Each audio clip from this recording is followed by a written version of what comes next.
Welcome to A Course in Miracles workbook for students, lesson 266. My holy self abides in you, God's Son. Father, you gave me all your sons to be my saviors and my counselors in sight, the bearers of your holy voice to me. In them are you reflected, and in them does Christ look back upon me from myself.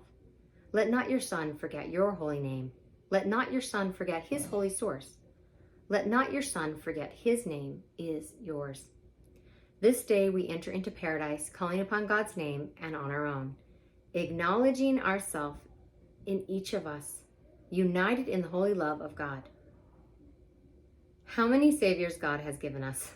How can we lose the way to him when he has filled the world with those who point to him and give us the sight to look on them? This reminds me of a situation I experienced a couple of years ago where I had some neighbors. They're no longer my neighbors, but I had some neighbors who were really just didn't like me for some reason. And I had my suspicions of why they didn't like me, but I won't go into those. I lived in a much bigger home. I drove a nicer car. I think there could have been jealousy involved, but I can't be sure. But they were really petty and mean. That was my ego's assessment. They would talk about me behind my back. They would make fun of me sometimes to my face unexpectedly. I was in a women's discussion group with one of these neighbors, and she would sometimes just make fun of me in front of everyone in the group. And I'd have people come up to me afterwards and be like, "What's going on between you?" I didn't know. And I felt really picked on. And I thought, I was doing a workbook for students at the time, and I thought, well, how is this person my savior? This person's a villain, clear and simple, a villain. This person's awful. This person was one of my saviors. This person was one of the most transformational people in my life to date. I can honestly say that. Because it pushed me into recognizing the ways that I was still living in fear, and where I was extremely codependent and I was people-pleasing instead of God-pleasing. This person pushed me to look into the mirror of what I was reflecting out there and realizing that that cruelty was a reflection of how I felt about myself and how I deserved to be treated. And I chose to resolve that. I read 10 different books on codependency. I listened to all the podcasts. I studied it. And I looked at how it had been a generational curse and that my mother had really suffered from it, and her mother.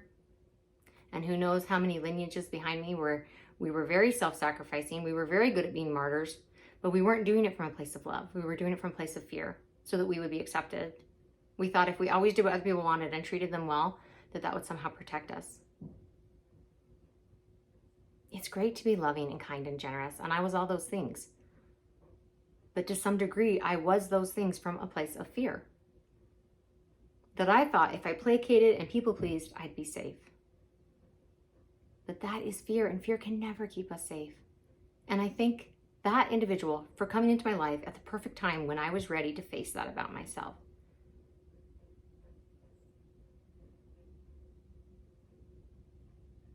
I don't know where this person lives now. I have no contact with them. But if I ever came across them and they were in a space, an energetic space, to have an honest conversation, I would tell them, you really saved my life. You really pushed me into one of the most transformative phases that I really desperately needed. Thank you. Thank you for being a savior. Thank you for being someone who helped me find the darkness in me and rooting it out.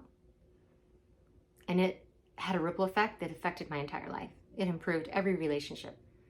When I replaced people-pleasing with God-pleasing and fear with love, that ripple effect changed every relationship in my life for the better.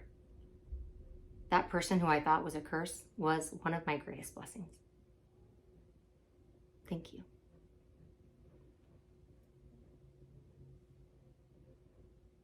This day we enter into paradise, calling upon God's name and on our own, acknowledging ourselves in each of us, United in the holy love of God, how many Saviors God has given us?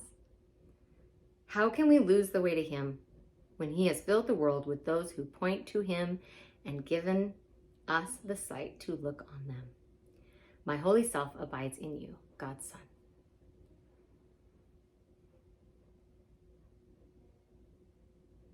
Thank you for being here. I'm so grateful I got to share that personal experience with you. I hope it resonated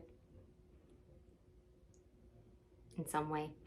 Maybe there's someone in your life who's causing you grief, and I invite you to look closer. What are they there to show you or teach you? There is a gift. There's a blessing behind that challenge. I promise you. And I will see you tomorrow for lesson 267.